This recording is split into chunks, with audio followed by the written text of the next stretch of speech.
comigo nessa noite. Espírito Santo de Deus, Deus maravilhoso e bendito, nós vamos para mais uma porção da Tua palavra. Fala conosco de uma maneira tão intensa, Jesus, tão verdadeira, Senhor. Senhor, o nosso coração está preparado, Deus. Nós estamos dispostas, disponíveis para ouvir a Tua voz, Espírito Santo de Deus. Senhor, que a Tua palavra traga transformação de vida, Jesus. Senhor, que este congresso produza mudança de comportamento, Jesus. Mas para que o comportamento mude, é necessário que a mente seja transformada, Jesus. Senhor, transforma a mente de cada um de nós, para que nós possamos ter a mente de Cristo. Senhor, nos abre, Senhor Jesus, um entendimento nessa noite.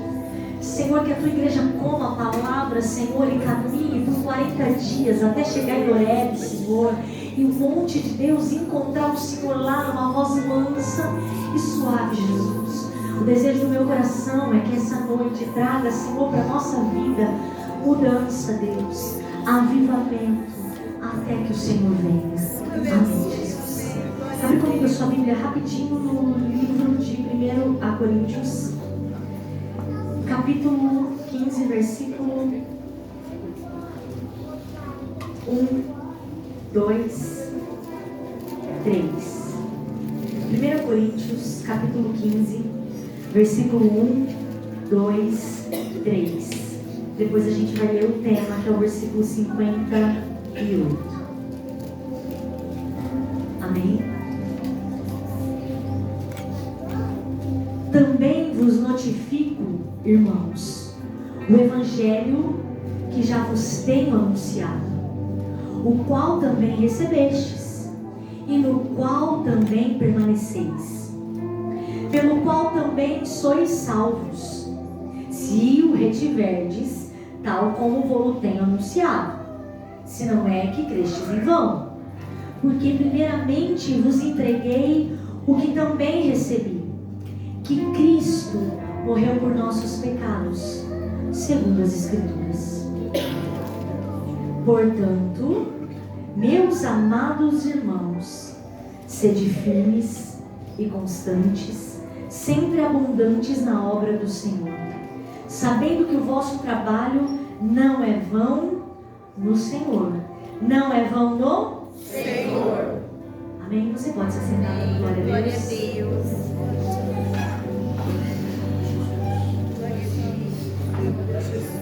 O tema deste congresso começa com portanto. Portanto, é uma conjunção conclusiva. Para que serve um portanto num texto? Serve para indicar que alguém estava discorrendo, falando sobre um assunto, e que agora ele vai concluir este assunto com uma resolução, com um fim, uma conclusão mesmo. Então Paulo começa este capítulo, que nós separamos como capítulo, falando sobre o Evangelho, e termina trazendo a conclusão de que a gente tem que ficar firme. A conclusão é que a gente tem que ficar firme. São 3 adjetivos que Paulo usa. Tem que ser firme, tem que ser constante, tem que ser abundante. Onde, Renata? Na obra do Senhor. Por que, Renata? Porque nós temos consciência, nós sabemos que o que nós fazemos para Deus não é em vão. A grosso modo é a explicação desse texto aqui. Paulo fala do poder do Evangelho, por que esse Evangelho é poderoso, e que depois que você conhece o Evangelho, você tem que permanecer desses 3 jeitos: firme, constante e abundante. Aí eu fiquei pensando, eu quero pregar isso aqui. Eu quero falar cada uma das situações. Eu quero discorrer cada uma das palavrinhas que está no tema dessa noite. Esse é o desejo do meu coração.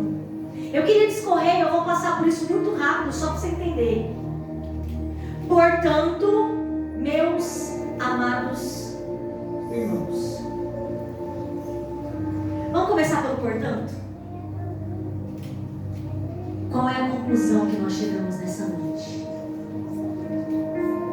Depois de 3 dias de congresso, vocês precisam chegar a uma conclusão. O que falou aqui? O que Deus operou aqui? Qual foi o direcionamento que recebemos de Deus? Os que estavam aqui durante 3 dias de congresso. Qual é a conclusão que você chega? Você chega à conclusão de que precisa adorar ao Senhor, porque Deus falou isso. Você chega à conclusão de que você não pode ser volúvel. Você não pode, ora, estar na igreja e ora não estar. Você chega à conclusão de que você não pode ser alguém que um dia ama Jesus e crê na sua palavra e no outro dia troca o Senhor por manjares quaisquer. Você não é assim. Você precisa ser firme no que o Senhor te deu. A conclusão que a igreja chega nessa noite é que não basta passar por 3 dias de congresso. É necessário viver uma vida inteira firme no Senhor Jesus. Então, o que é o congresso, Renata? O congresso é um fôlego a mais para permanecer firme. É um ânimo a mais para dar conta dos próximos dias que virão. É um recurso a mais. É uma ferramenta a mais para unificar a igreja. Isso que é congresso. Então, nós chegamos ao portanto dessa noite. Portanto, é necessário amar a Jesus acima de qualquer coisa. Essa é a conclusão que nós chegamos nessa noite. E aí nós vamos para a segunda palavra que diz aqui, ó.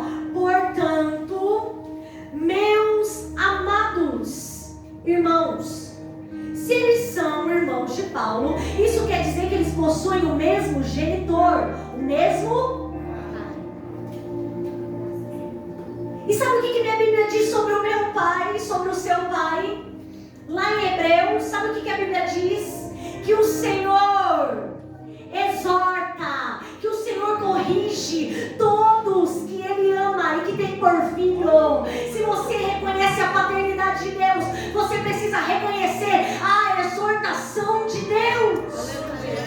Se eu sei que sou filho e reconheço-me como filha de Deus, eu entendo que Ele é poderoso para fazer proezas, milagres, mas eu também sei que Ele me corrige, que Ele aplana o meu caminho, que Ele direita as minhas veredas, que Ele mexe na minha vida. Portanto, meus amados irmãos, se somos irmãos de Paulo, como eram os crentes de Coríntio, nós também somos filhos de Deus. E se somos filhos de Deus, sabemos que Ele repreende e exorta quem Ele. Aleluia. Eu não posso repreender o filho dos outros, não é meu, mas eu posso repreender a minha.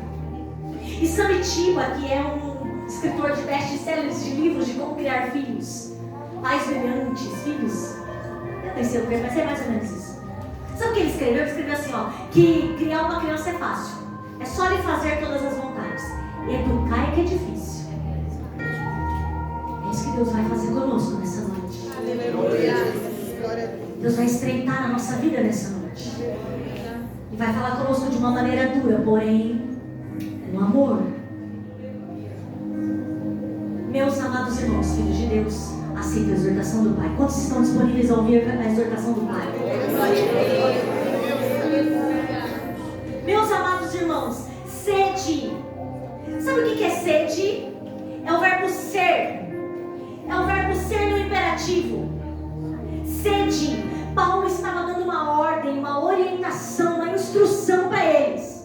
O pessoal de Coríntio, vocês precisam ser. Ô igreja da Torre, vocês precisam ser. Pessoal que veio de longe como eu, nós precisamos ser. É, Renata, ser, é ser, não é estar, é ser, é um estado permanente, não é transitório. É preciso ser firme permanentemente. É preciso estar na igreja permanentemente. É preciso obedecer permanentemente. É preciso dar ouvidos ao Espírito de Deus permanentemente.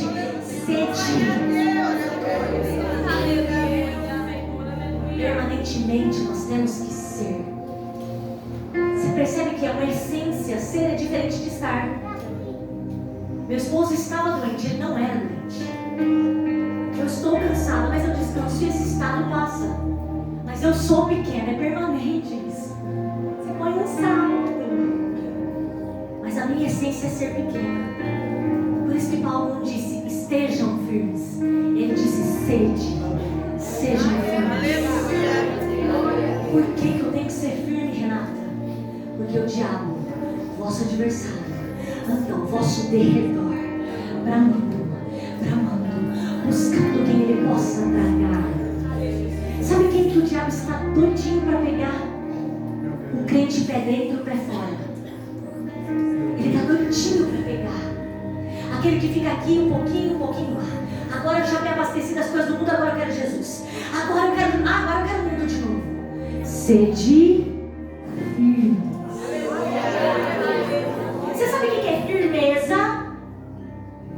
Estado estável, fixo, rígido. Nós precisamos ser firmes. Mas onde está a nossa firmeza? Na rocha e na palavra. Quem ouve as minhas palavras, observa, ou quem ouve e pratica, é semelhante ao homem que cavou e encontrou a rocha, e sobre a rocha colocou o alicerce da sua vida. Sabe por que tem gente bambeando? Porque Jesus não é a rocha, Jesus não é o solo onde ele constrói as suas emoções, Jesus não é o solo onde ele constrói os seus relacionamentos, Jesus não é o solo onde ele constrói os seus projetos para o futuro. Então ele está sempre bambeando. Por quê? Porque a Bíblia diz que veio chuva, que veio correntes de água, mas não abalaram quem estava sobre a rocha, e quem estava sobre a areia caiu. Eu te convido nessa noite a edificar a sua vida sobre ele, sobre a rocha. Sede firmes, não se abalem por pouco. Renata, mas a prova bateu na minha casa e ela me abalou. Não vai mais te abalar. Sede firmes, diz pro seu irmão, sede firme. Firmes, estável, que não treme, que não vacila, que está fincado. Ei, você veio fincar sua estrutura em Jesus hoje. Você não vai mais ser emocionalmente abalado por comentários de WhatsApp, por rede social. Você não será abalado por fofoca, nem por intriga. Por quê? Porque você está firme. Você não será abalado por contenda, por má notícia. Não será abalado. Nós não seremos abalados. Sede firmes, estáveis. Esse era o desejo de Paulo para os coríntios. Sejam firmes. Aí eu fiquei pensando que eu queria pregar isso. Eu não estou pregando isso, mas eu queria pregar isso. Eu falei, eu queria achar alguém firme na Bíblia, que não vacilou no que foi até o fim. Claro que Jesus é o maior exemplo de firmeza, de não vacilar. É óbvio. Mas eu queria alguém humano, de carne e osso, que nem eu e você, Senhor. Eu achei um homem firme na Bíblia, eu queria falar dele, um monte, queria discorrer sobre ele. Estou falando só um pouquinho, eu queria falar só dele. Vou te dar uma dica.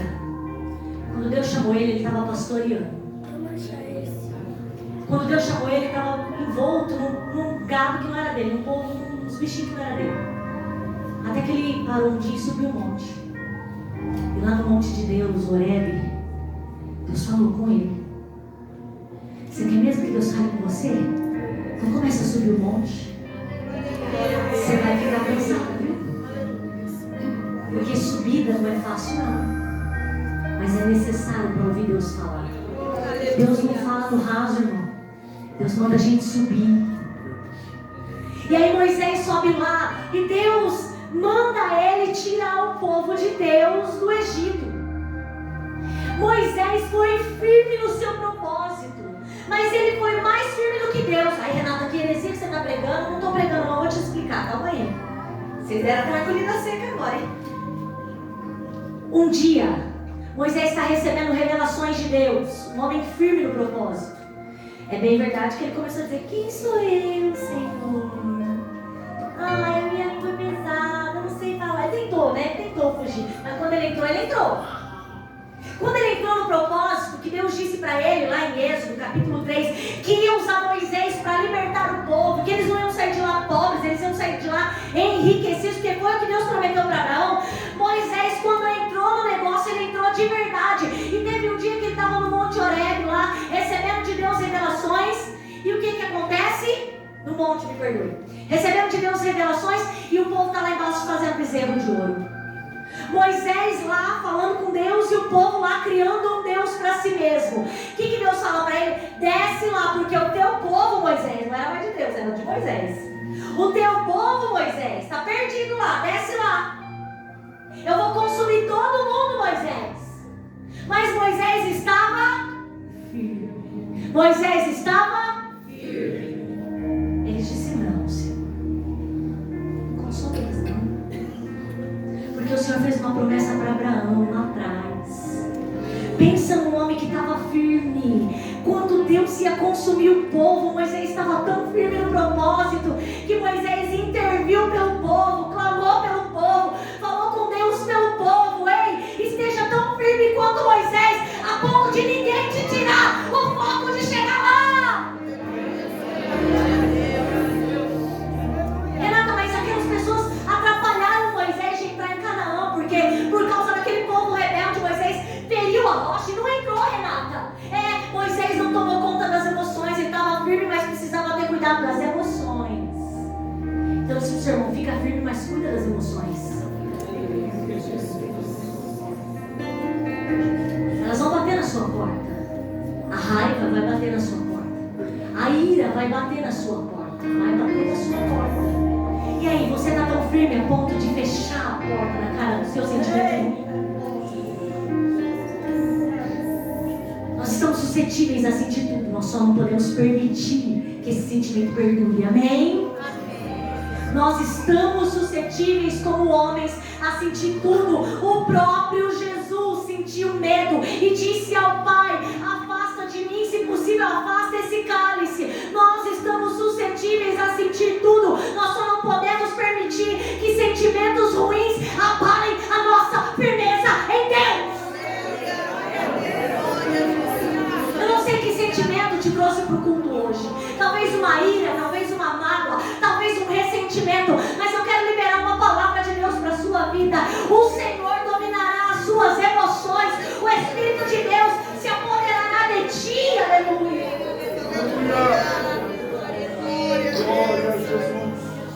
Eu queria falar de Moisés, mas Deus mandou só falar isso mesmo. Firme como Moisés, que nem mesmo quando Deus falou que ia existir daquele povo e fazer da família de Moisés, está registrado em Êxodo 34. Não estou falando bobagem, não. Falou: Moisés, larga esse povo para lá, eu vou levantar de você uma nação. Ele disse: não, Senhor. O Senhor fez uma promessa lá atrás, eu estou firmado nela. Deus te fez uma promessa, fica firme nela. Agarra nela, segura nela. Você pode fazer um ato profético comigo? Segura a tua promessa hoje. Com toda a firmeza que você puder na sua alma. Segura ela aí, a sua promessa. Amém? Eu poderia falar de firmeza usando Moisés. Sede firme, sejam firmes como Moisés. Mas ele não mandou ser só firme, ele mandou ser constante. Irmão, é mais fácil ser firme do que ser constante, você sabia? Pergunta para quem está tentando fazer dieta. É mais fácil ser firme do que ser constante. Porque de vez em quando Deus abençoado oferece pizza de graça pra gente, irmãos. Nossa cunhada que faz pudim, leva na casa da minha mãe, manda comer. Eu vou nos cultos, hoje eu fui no encontro de casais ganhando que eu pô, irmãos. De leitinho, irmãos, que vai ficar pior. É mais difícil ser constante. E eu fiquei pensando você sabe que Jesus é o exemplo maior, vamos pensar em gente. Quem que era constante? Para eu te falar nessa noite de alguém muito constante. Sabe quem era constante? Daniel. Eu não vejo na Bíblia ninguém mais constante do que Daniel. 4 reis passam, muda o governo humano, muda a forma de governar, muda a gente, ele muda de lugar. Era escravo, vira príncipe, estadista, mas ele nunca se corrompeu. E a Bíblia diz que ele era constante. Ele orava 3 vezes por dia. Sabe o que o Senhor quer derramar sobre nós? Coragem para sermos constantes. A constância não vem de Deus, vem de nós. Não existe um dom chamado constância, irmãos. A constância é obrigar-se a fazer o que você não quer até que vire hábito. Falei bonito agora, né? Estou tentando. Eu vou te provar que Daniel era constante. Abre em Daniel capítulo 6. Olha só que bonito você aprender constância com Daniel.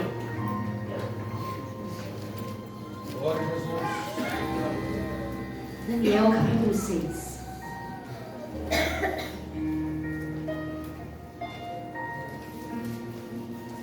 Versículo 10. Daniel, pois, quando soube que a escritura estava assinada, entrou em sua casa. Ora, havia no seu quarto janelas abertas da banda de Jerusalém, e 3 vezes no dia se punha de joelhos e orava, e dava graças diante do seu Deus, como também antes costumava fazer. Não foi porque enfrentou um dia difícil, ele não fez que nem eu, não, que correu uma presença porque eu estava necessitada. Ele ia lá todo dia, 3 vezes por dia. Se eu falar 50 minutos, se eu não guardar nada, guarda isso que eu vou te falar. Nós vamos orar para sermos constantes. Eu tenho acompanhado uma amiga que está conhecendo Jesus, está no primeiro amor. E ela me manda mensagens e ela diz assim: Rê, eu só quero ler Bíblia, eu só quero orar, eu só quero chorar, eu só quero falar em línguas. O que eu faço com isso? Eu falei para ela: sabe o que você faz? Você ora a Deus para isso nunca passar. Você clama ao Senhor para que isso nunca vá embora, para que essa fome, essa sede de Deus nunca te abandone, nunca te deixe. Ela fala assim: eu não vejo a hora de acabar o serviço de casa para poder orar. Eu não vejo a hora de ficar sozinha para orar. E sabe o que o Senhor tem feito comigo? Tem reacendido o meu coração através da vida dela. E eu vim te dizer que Ele vai nos reacender nessa noite. A vontade de orar, a vontade de jejuar, a vontade de clamar, a vontade de louvar, a vontade de frequentar o ciclo de oração. Deus vai colocar de novo.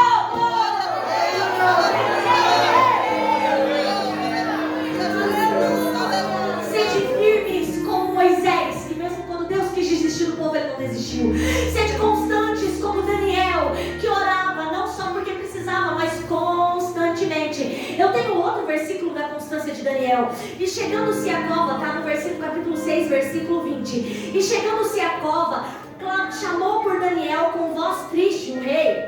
E falando o rei, disse a Daniel: Daniel, servo do Deus vivo, dar-se o caso que o teu Deus, a quem tu continuamente serves. Não é esse Deus que você começou a servir, parou, voltou, abandonou. Não, a quem tu continuamente serves. Renata, mas eu interrompi o meu servir ao Senhor por um período, não tem problema. Hoje o Senhor vai renovar as suas forças. Hoje o Senhor vai renovar a sua vida. Hoje o Senhor vai te dar ânimo. É combustível. Eu te falei que o congresso é combustível para você ficar mais firme. Eu te falei, é uma ferramenta para você ficar mais firme. Daniel, será que o caso do Senhor, a quem tu continuamente serves, tenha podido livrar-te dos leões? Perceba que o servir a Deus de Daniel era tão genuíno, era tão real, que o comportamento dele denunciava a devoção a Deus. O maior desejo do meu coração é que as pessoas possam olhar para mim e dizer: ixi, aquela menina baixinha ali, ó, ela ama Jesus. Todas as vezes que eu posso ministrar em escola bíblica, o que eu tento colocar no coração das meninas é que elas precisam amar Jesus. Quem ama Jesus nunca fica sozinho. Oh, aleluia. Quem ama Jesus nunca fica sem resposta.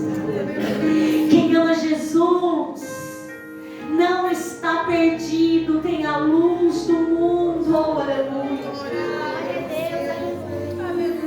Eu queria falar sobre Daniel um tempão, mas não é sobre ele que eu vim falar também, não.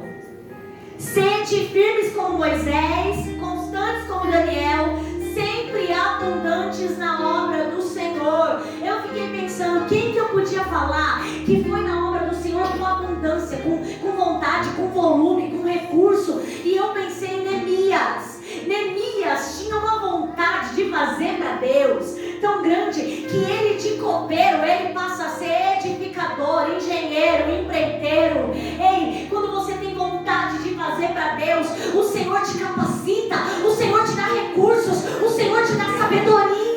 Em nome de Jesus, receba sabedoria para fazer a vontade, a obra, o que o Senhor colocar nas tuas mãos. Em nome de Jesus, seja capacitado por Ele.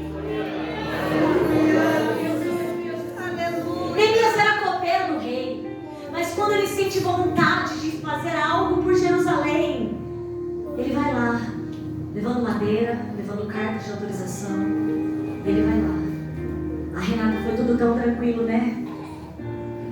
Ele tinha inimigos que ficavam no seu encalço dia e noite, perturbando ele, mandando ele parar, querendo ver se aquela obra mesmo ia continuar, lançando palavras contra Neemias, para Neemias desistir do que Deus havia colocado no coração dele. Não desista do que Deus colocou no seu coração. Não desista do que Deus colocou no seu coração. Ele é fiel para te ajudar a chegar lá. Ele é fiel para cumprir na sua vida. Ele é fiel, igreja. Ele é fiel, igreja. Sempre tinha alguém que mandava ele parar. Ameaças de guerra. E sabe o que ele fazia? Ai, Renata, ele largou tudo e foi guerrear. Não. A Bíblia diz que ele mandou todo mundo ter uma arma na mão. E a outra mão era para continuar o muro. Era para erguer a porta. Ei, eu vim te dizer nessa noite que as lutas não vão parar. Mas você também não para, aleluia. As lutas não vão parar. Mas você também não vai parar, aleluia. Os ataques do adversário não vão parar. Mas a igreja também não vai parar.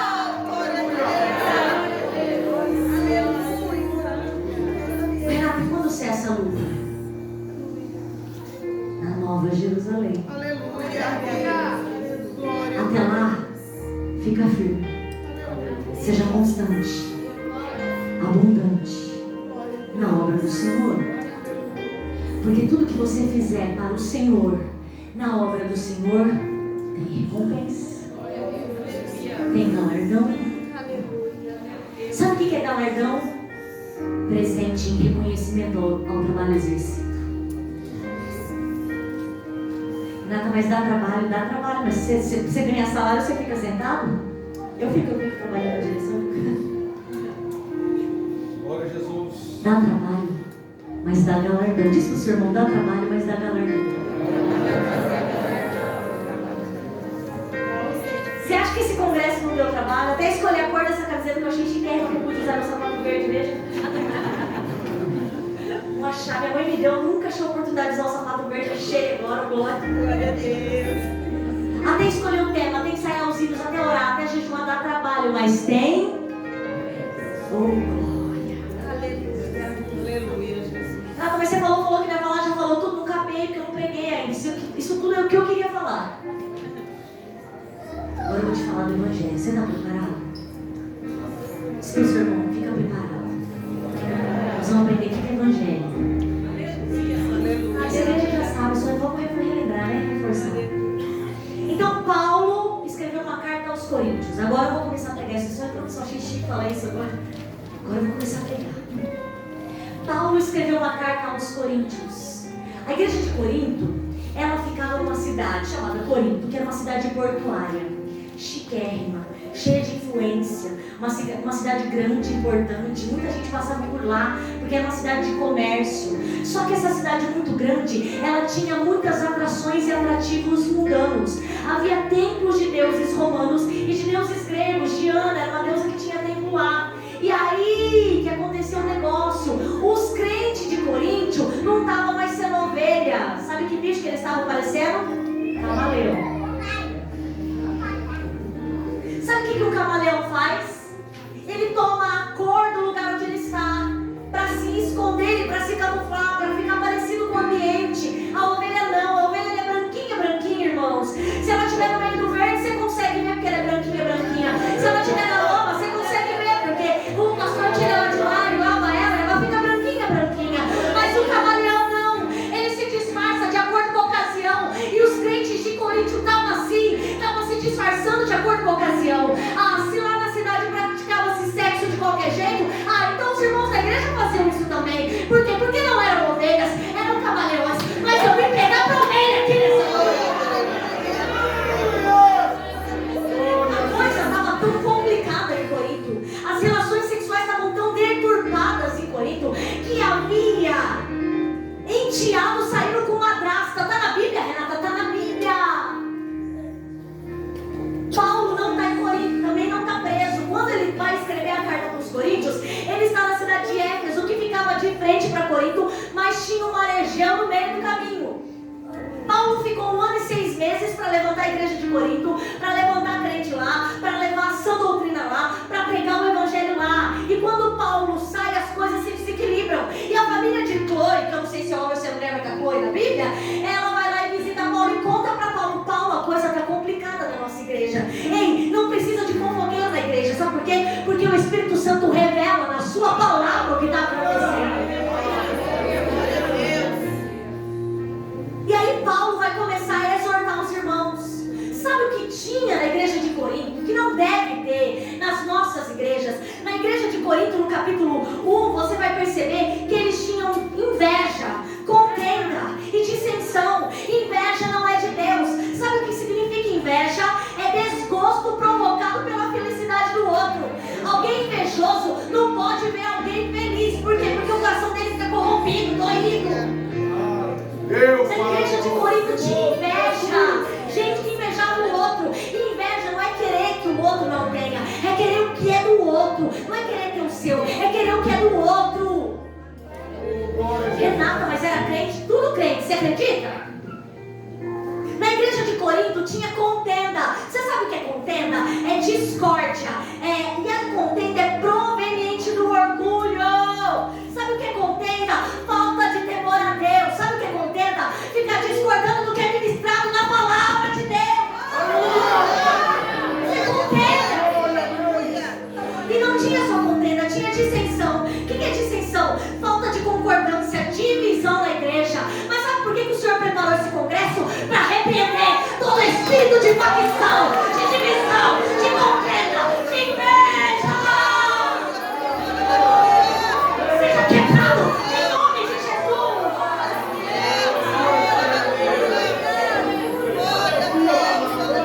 Essa igreja era uma igreja, mas estava cheio de sentimentos que não eram bons.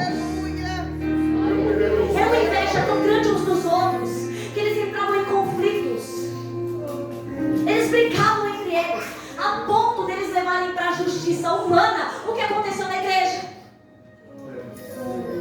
Eles brigavam tanto entre eles que Paulo aconselhou: irmãos, resolve dentro da igreja. Vocês estão chamando o juiz de fora, do mundo, que nem sabe das coisas de Deus, para resolver o problema de dentro da igreja. Você tem um justo juiz e um advogado fiel. Você não precisa se corromper e nem procurar auxílio lá fora. O seu Deus te deu.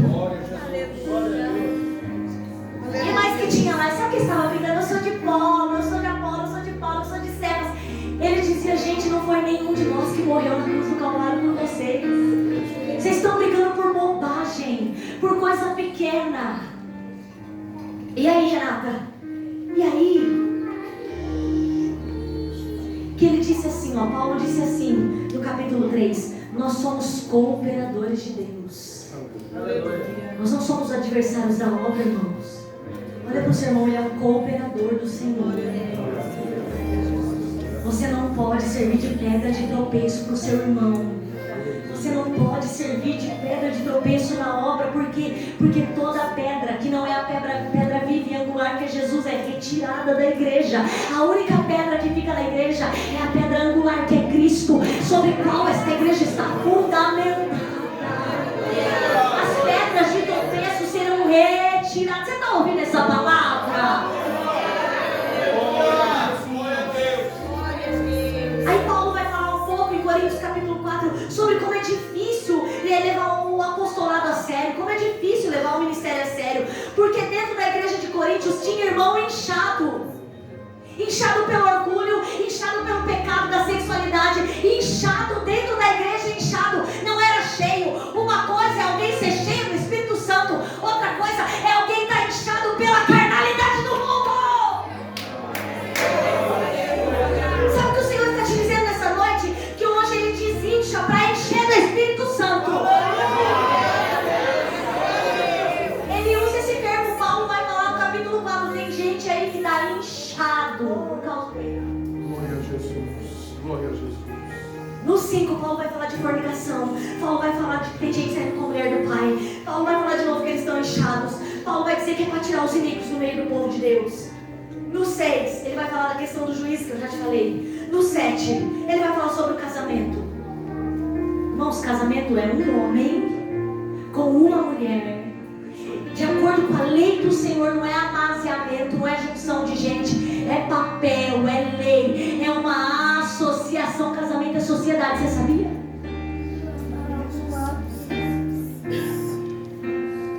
Paulo vai falar sobre casamento. No capítulo 8, ele vai falar para não comer as coisas oferecidas por causa dos irmãos mais fracos. No capítulo 9, ele vai falar sobre, Paulo vai falar sobre coisas espirituais para receber as coisas carnais. Ele vai falar sobre o apóstolo viver do evangelho. No capítulo 10, ele vai lembrar dos erros dos hebreus.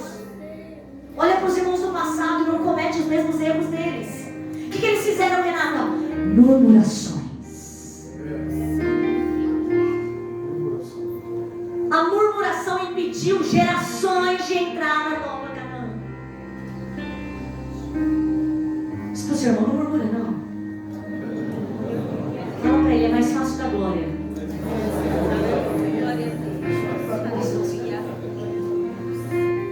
Glória a Deus. No 11, homem e mulher, o modo de celebrar a ceia. No 12, Deus falando sobre dons espirituais, sobre a unidade do corpo. No 13, Deus falando sobre amor. No 14, Paulo falando sobre o dom de profecia ser maior do que o dom de línguas, mas o dom de línguas edifica a si mesmo, amém? No 14 foi isso. Agora nós vamos escolher o que é evangelho. Pergunta para o seu irmão, você sabe o que é evangelho?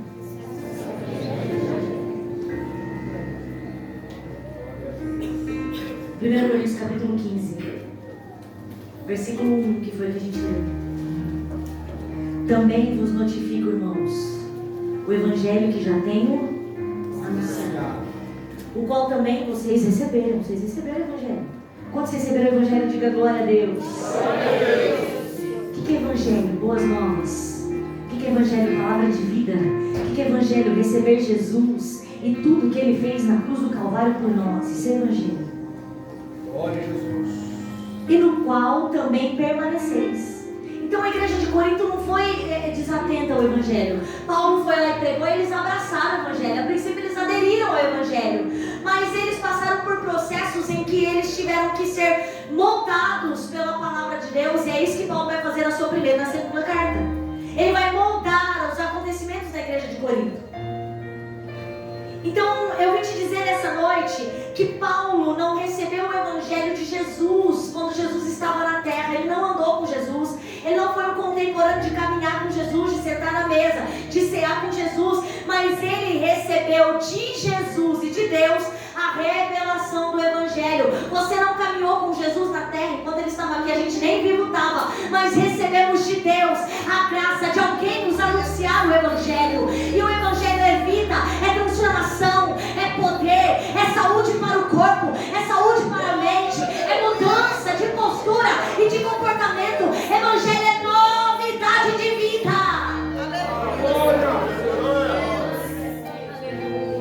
Pelo qual também sois salvos. Então vamos lá. Paulo recebeu do Senhor um evangelho. O que isso significou para Paulo? Sabe o que significou para Paulo? Uma mudança total de vida. Paulo era fariseu. Paulo conhecia a lei, mas não conhecia Jesus. Paulo era um religioso, fervoroso na sua religião.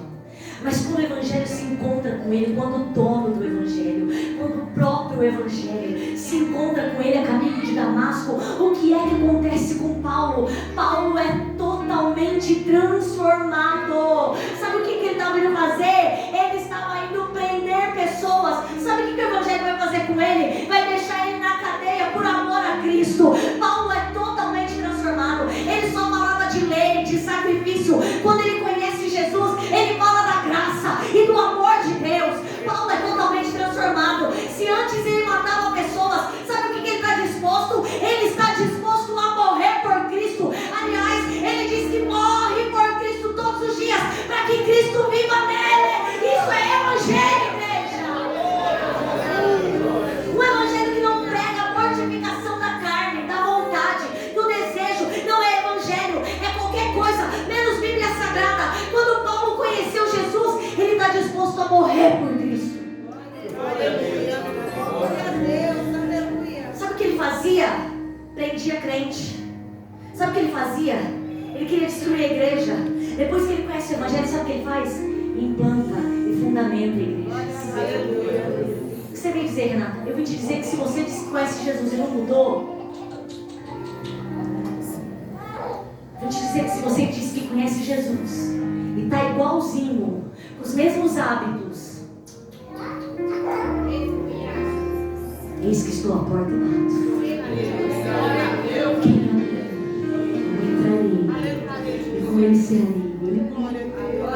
Sabe o que é mais surpreendente?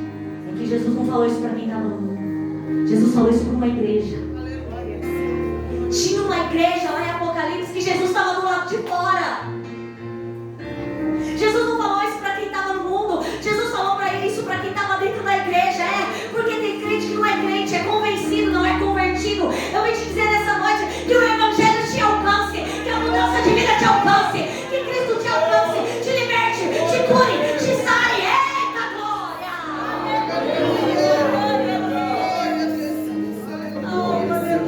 O Evangelho que nos confronta.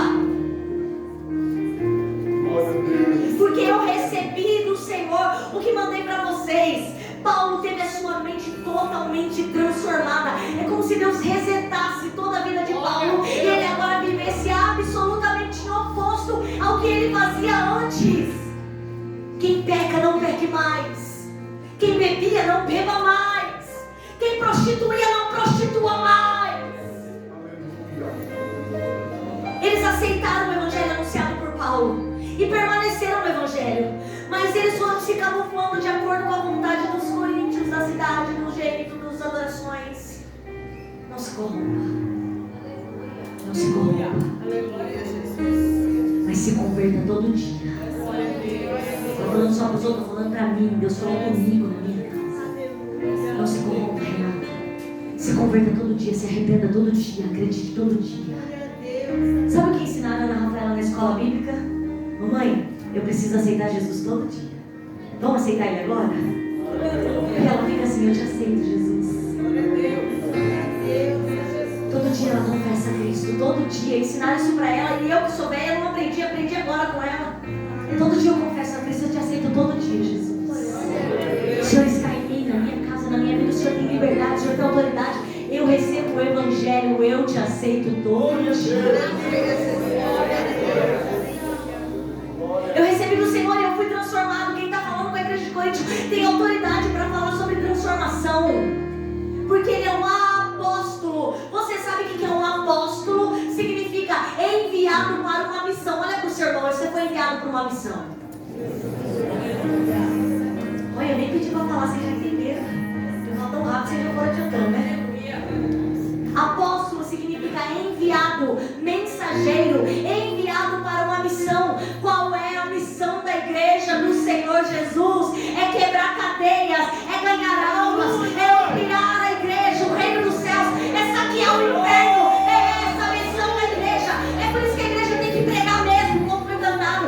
É por isso que a igreja tem que louvar mesmo. É por isso que a igreja tem que avançar mesmo. Porque a igreja é feita de apóstolos, mensageiros da palavra de Deus.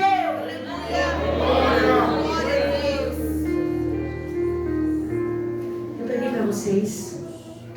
Vocês foram salvos se vocês retiverem o que eu ensinei para vocês. Você sabia que a salvação é um processo? Ela não é pelas obras que nós realizamos. Não. Ela é fé. É dom de Deus. Vem de graça, pela fé. Mas as minhas atitudes revelam se eu estou ligado em Deus ou não. Nós voltamos a falar sobre comportamento nessa noite. Aí Paulo vai explicar que evangelho é esse. O evangelho que Paulo ensina é o evangelho da morte de Jesus Cristo. O evangelho que não tem morte não é evangelho.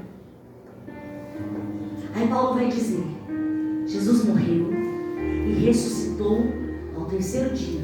Se não bastasse ressuscitar, ele se apresentou. E Paulo vai fazer uma lista de gente para quem Jesus se apresentou. Sabe por quê? Porque a igreja de Corinto estava tão ligada nas coisas do mundo que eles estavam começando a acreditar na doutrina da não ressurreição.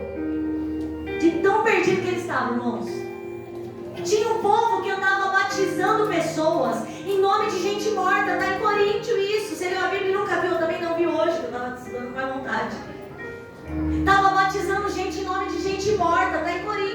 aqui. Paulo vai ensinar eles, não. O batismo é em nome do Senhor Jesus. O que você está falando, Renata? Eu estou falando que tem tanta loucura, tem tanta insanidade teológica, e o crente que não estiver firmado na palavra se enrosca com cada bobagem, irmão. Tem tanta loucura no meio gospel, tem tanta loucura, tanta mistura, tanto sincretismo, cata um pouco de cada igreja, mistura tudo e vira um culto que nem é culto. E o Senhor está nos ensinando: se não houver morte na cruz, ressurreição e transformação de vida, não é evangelho.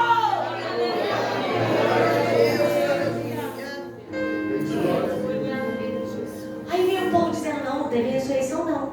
Aí Paulo vai dizer: teve sim. Pedro viu, os 12 viram, Tiago viu, e começa a fazer uma lista. 500 crentes viram. Paulo começa a escrever um monte de coisa. Jesus viveu sim, todo mundo viu aqui, ó. Vou contar para vocês quem foi. E aí ele vai contar um negócio. Ele vai dizer uma coisa que me pegou, irmãos.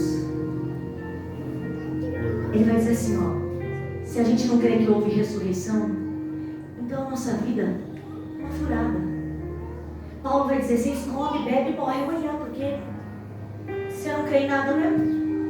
O que é a vida? A vida é viver isso aqui na terra. Glória a Deus, aleluia. A vida é mais que isso. A vida é uma semente plantada para a eternidade. A sua vida, guarda essa palavra, é uma semente plantada para a eternidade.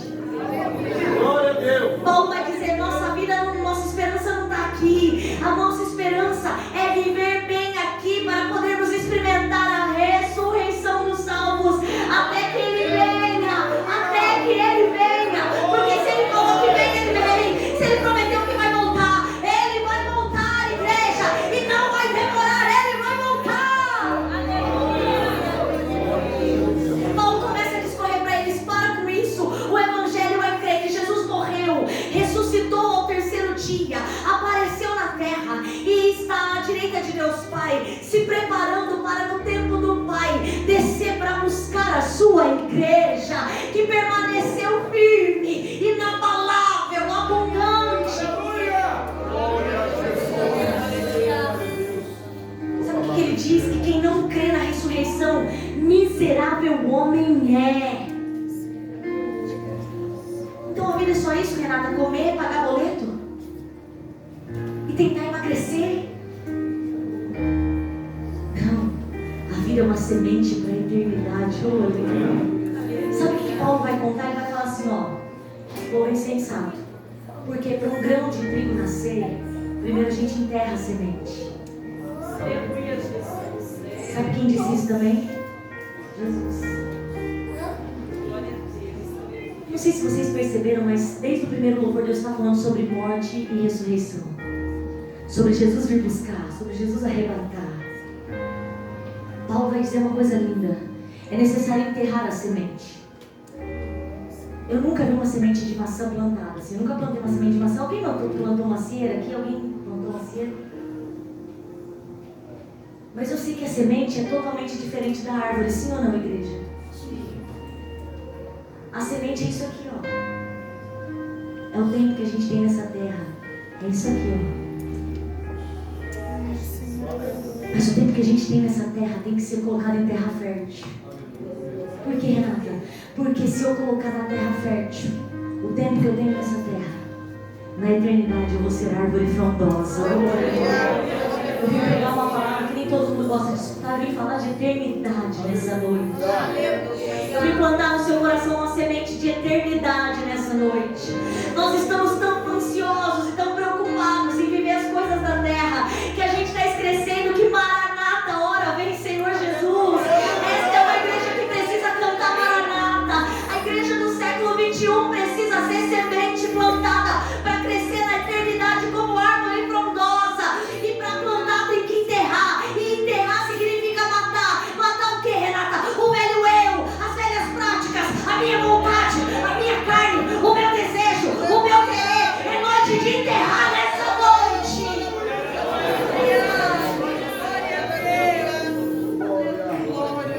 E ele vai explicar sobre ressurreição.